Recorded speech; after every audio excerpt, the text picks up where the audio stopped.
Olá, está começando mais um Extra Classe, uma iniciativa do Sindicato dos Professores de Escolas Particulares. No programa de hoje você confere uma entrevista sobre os 40 anos do golpe militar no Chile. Em 11 de setembro deste ano, o povo chileno relembrou, em atos e manifestações de repúdio, o golpe militar que derrubou o presidente eleito Salvador Allende.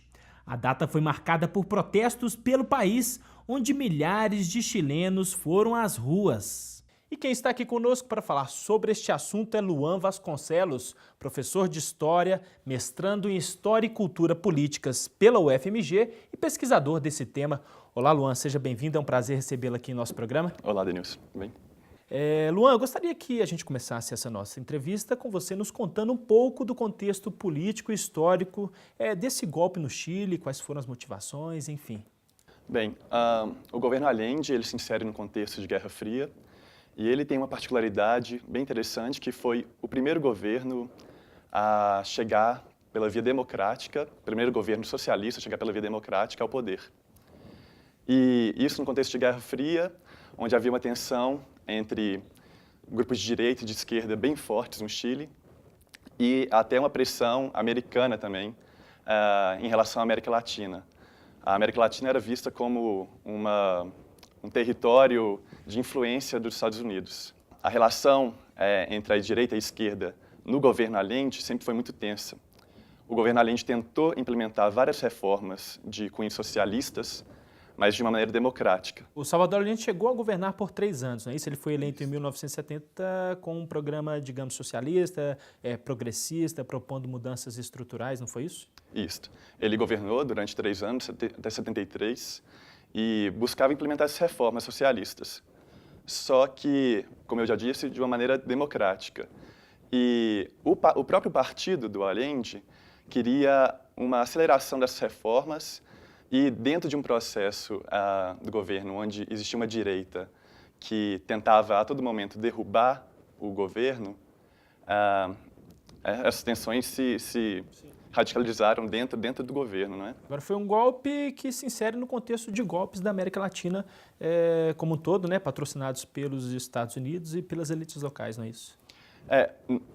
Não se pode dizer que os Estados Unidos patrocinou diretamente todos os golpes da América Latina, mas no caso chileno houve realmente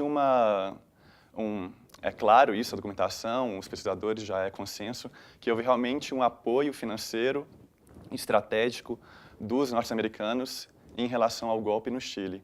Tanto das elites, apoiar as elites financeiramente, quanto articulações com os militares.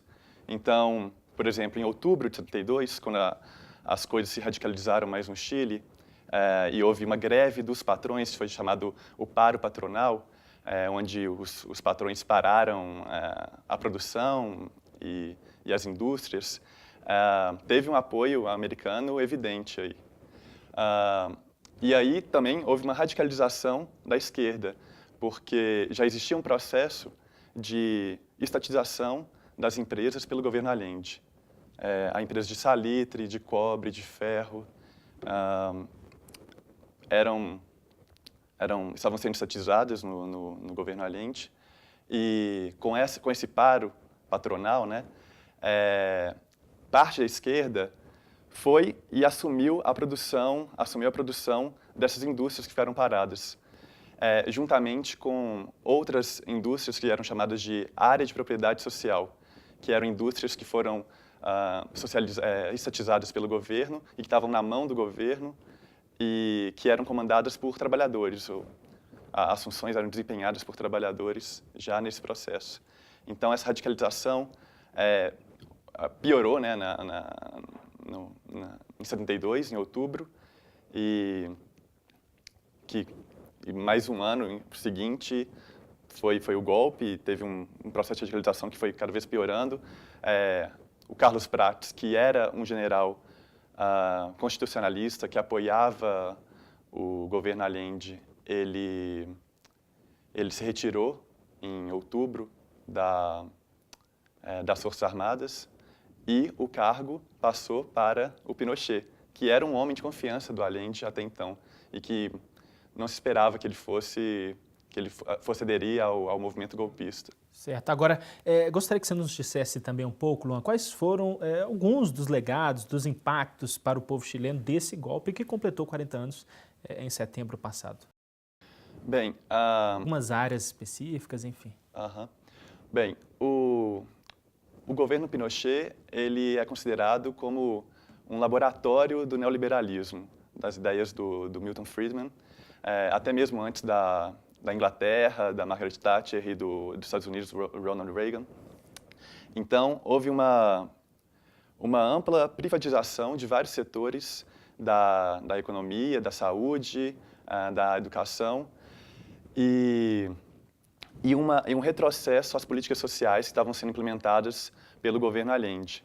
Então, no setor educacional, havia universidades que estavam abrindo as portas para os filhos de trabalhadores, para os próprios trabalhadores, tentando democratizar esse ensino superior, abrindo cursos mais técnicos dentro da universidade, propondo novas áreas, novos horários também de aulas, dos cursos à noite, para quem não podia fazer. E houve um retrocesso, tanto na democratização da universidade, como também no próprio número de estudantes. Durante o governo Allende, houve um aumento do número de estudantes nas universidades. Com o governo Pinochet, esse número reduziu.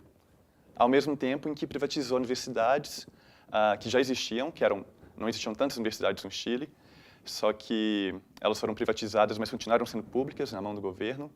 E, a partir da década de 80, o governo de Pinochet incentivou bastante o surgimento e a criação e a expansão de inúmeras universidades particulares, que até hoje são presentes no Chile de maneira bem forte. Certo. Professor Luan, vou convidá-lo para assistirmos a uma reportagem feita por nossa equipe sobre um pouco mais sobre esse assunto, sobre a história do Chile, e logo em seguida a gente volta a conversar. Vamos lá? Ok. O exército cercou o Palácio La Modena em Santiago.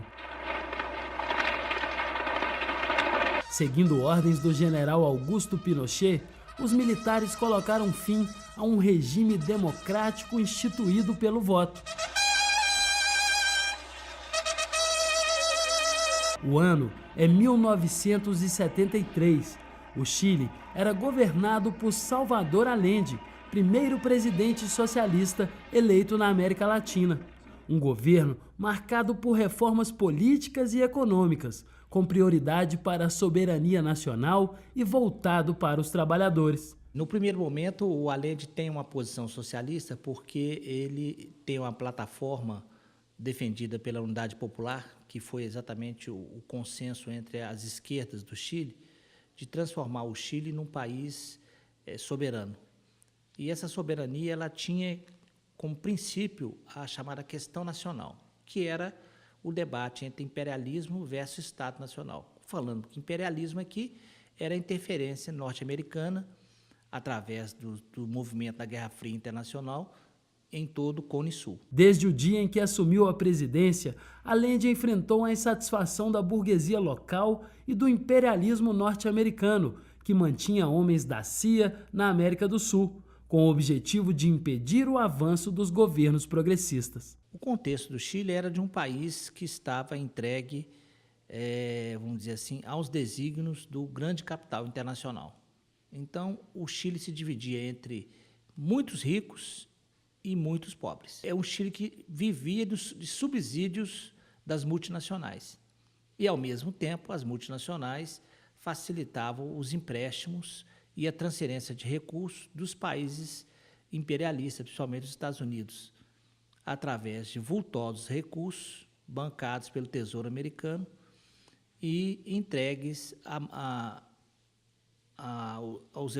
economia chilena, mais para desenvolver as multinacionais do que propriamente para dar vantagens populares. 40 anos depois do golpe, que colocou o Chile sob um dos regimes mais sanguinários da história, é possível afirmar que Pinochet deixou na memória do povo chileno lembranças de um passado sombrio. O Chile tem contabilizado pelo Tribunal de Haia em torno de 3.500 mortos 3.500 mortos, sendo que desses 3.500, 1.200 morreram logo após o golpe.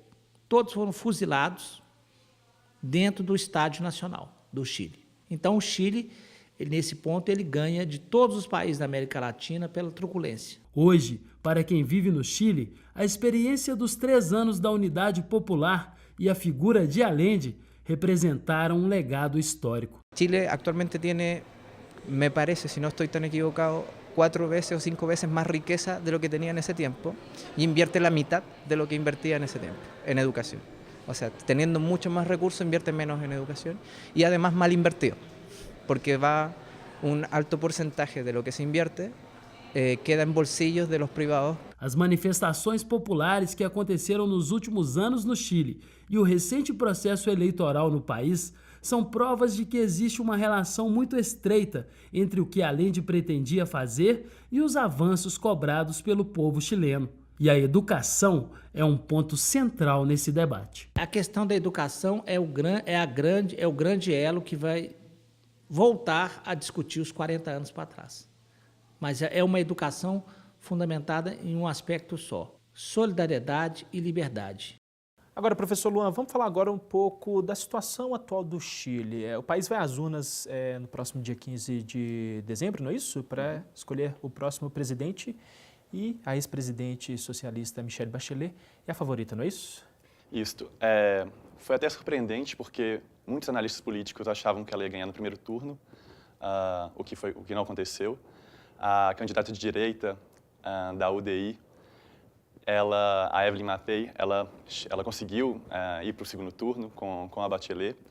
E o que é impressionante, porque ela foi uma terceira candidata da direita. Teve 2 candidatos anteriores que desistiram por inúmeros problemas. Então, ela foi uma candidata tardia e, de certo modo, desacreditada por muitos. Então, essa chegada no segundo turno foi surpreendente e até uma vitória para a direita. O processo também foi marcado por uma abstenção muito grande do número de eleitores, porque é a primeira eleição no Chile em que não é obrigatório o voto. E a Bachelet chega agora no segundo turno e, durante toda a campanha dela, com promessas mais radicais, mais reformistas do que ela tinha feito no seu mandato anterior. E uma delas é uma reforma constitucional, criar uma nova Constituição, e uma reforma, e tendo como ponto que é a maior manifestação, a maior reivindicação chilena atual, é uma reforma educacional, que já era prometida no primeiro mandato dela e não foi realizada. E agora muita gente espera que seja realizado se ela assumir. Pois é, sobre isso eu estava lendo uma reportagem dando conta de que muitas mudanças que a candidata anunciou e que pretende fazer esbarram em regras políticas da época da ditadura, não é isso? Sim, e por isso mesmo existe essa necessidade de uma mudança da Carta Constitucional, porque é necessário mais que uma simples maioria no Congresso para que ela altere a Constituição e para que ela altere pontos, por exemplo, da estrutura educacional chilena, que hoje é marcada pela privatização, por uma exclusão de grande parte dos jovens que não podem acessar as universidades chilenas porque são pagas e são caras. Certo. Agora, professor Luan, passados 40 anos, qual reflexão esse golpe deixa para os povos e governos latino-americanos? Lembrando também que no próximo ano o Brasil vai relembrar os 50 anos do golpe militar. Bem, eu acho que a América Latina vem tentando consolidar a sua democracia e de uma maneira que me parece que está dando certo, só que o principal problema agora é conseguir superar os problemas de desigualdade social, é buscar liberdade com igualdade. Toda vez que foram tentadas reformas que visaram uma mudança dessa desigualdade social, houve forças conservadoras que impediram essas reformas, ou então foram feitas por governos autoritários que fizeram as reformas de uma maneira a satisfazer as necessidades das elites e desses setores conservadores. Então, busca-se agora essa equação entre liberdade e igualdade, ou seja, realizar reformas dentro de uma democracia. E eu acho que isso vem acontecendo, como eu disse, no Chile. Existe, desde 2006, essas manifestações de ruas que buscam melhorias sociais, reformas educacionais, reformas tributárias, na saúde também. O Chile também tem um programa parecido de captação de médicos estrangeiros. E o Brasil segue nessa onda também, com manifestações, como as manifestações que ocorreram agora em junho, que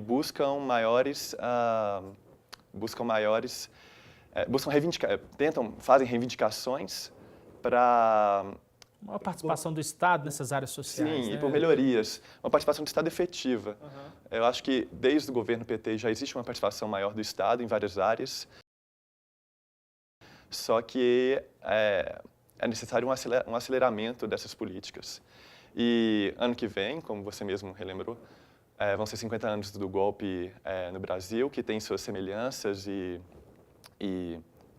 diferenças com o golpe chileno, é claro, mas que também cabe pensar essa questão da democracia e dessa busca de igualdade e liberdade dentro de um contexto democrático. Certo. Professor Luan Vasconcelos, eu agradeço a participação e a gentileza da entrevista aqui para esta classe. Ok, obrigado você. Confira agora a agenda da semana. Como parte das comemorações do aniversário de BH, será aberta hoje na rodoviária uma exposição de Natal com 15 presépios feitos pelas comunidades do entorno dos centros culturais da capital. A exposição com entrada franca vai até 6 de janeiro. Confira agora o Simpra em Movimento.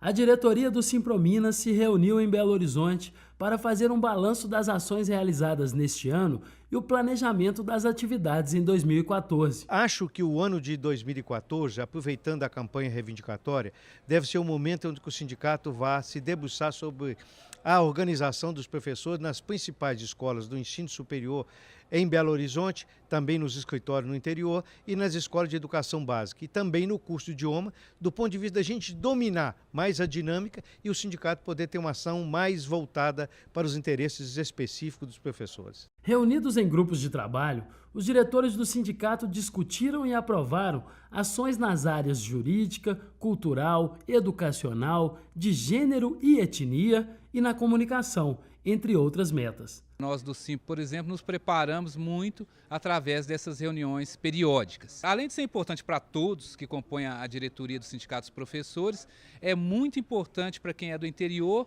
e não tem essa frequência muito grande, não tem às vezes a chance de estar participando mais diuturnamente de todas as discussões que acontecem num espaço mais amplo como é a capital. A diretoria também destacou a importância da campanha reivindicatória para o ano que vem e apresentou as estratégias para a mobilização da categoria. A nossa perspectiva para 2014 é que tenhamos uma reivindicação participativa, que os professores assumam a sua proposta e que a gente saia vitorioso, não só nas questões da campanha salarial, mas na luta por uma sociedade melhor, mais justa, mais humana. A gente fica por aqui, mas para saber mais sobre o Sindicato dos Professores, é só visitar o nosso site.